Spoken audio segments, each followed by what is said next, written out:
হরে কৃষ্ণ শুধু ভক্তবৃন্দ। তো আমি আজকে এসেছি আমাদের গোবিন্দ বল্লভ পথ হসপিটাল অর্থাৎ জিবিপি হসপিটালের মধ্যে। তো এখানে আমি অমরনাথ যাত্রার জন্য মেডিকেল সম্পন্ন করলাম।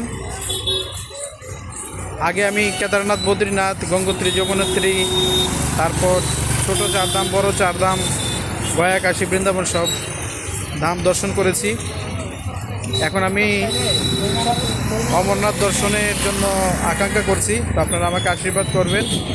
আর এর জন্য আমি সবচাইতে বেশি কৃতজ্ঞ শিল প্রভুপাদের কাছে। শিল প্রভুপাদের কারণে আজকে আমি এত তীর্থস্থান দর্শন করতে পেরেছি। শিল প্রভুপাদের ইস্কন যদি না হতো তাহলে আমি হয়তো এতগুলি তীর্থস্থান দর্শন করতে পারতাম না। তো ইস্কনে আসার ফলে আমার এতগুলি তীর্থস্থান দর্শন করা সম্ভব হয়েছে। এজন্য আমি ইস্কনের প্রতি, ইস্কনের প্রত্যেকটি সদস্যদের প্রতি, ইস্কনের বর্তমান আচার্যবৃন্দের প্রতি এবং শিল প্রভুপাদের প্রতি আমি অনেক অনেক কৃতজ্ঞ। হরে কৃষ্ণ। হরে কৃষ্ণ শুধু ভক্তবৃন্দ। তো আমার জীবনে একটি খুব আনন্দের সংবাদ যে আজকে আমি অমরনাথ যাত্রার জন্য যে সেই মেডিকেলটা সম্পন্ন করলাম। মেডিকেল রিপোর্টগুলো সব ভালো এসেছে এবং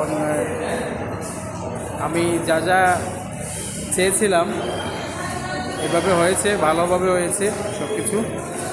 মেডিকেলের জন্য আমি মেডিকেলে ফিট আছি। এখন আমাকে রেল টিকিট কাটতে হবে, রেজিস্ট্রেশন করতে হবে এবং অমরনাথ যাত্রায় যাওয়ার জন্য আমাকে আগে এগিয়ে যেতে হবে।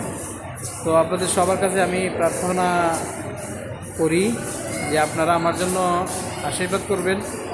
আমি যেন দেবাদিদেব মহাদেব ওনার করুণা লাভ করতে পারি।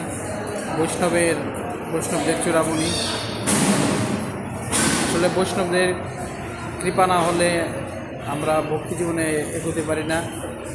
আর ভক্তি জীবনের যে মূল যে আনন্দ, সেই আনন্দটাও আমরা পেতে পারি না।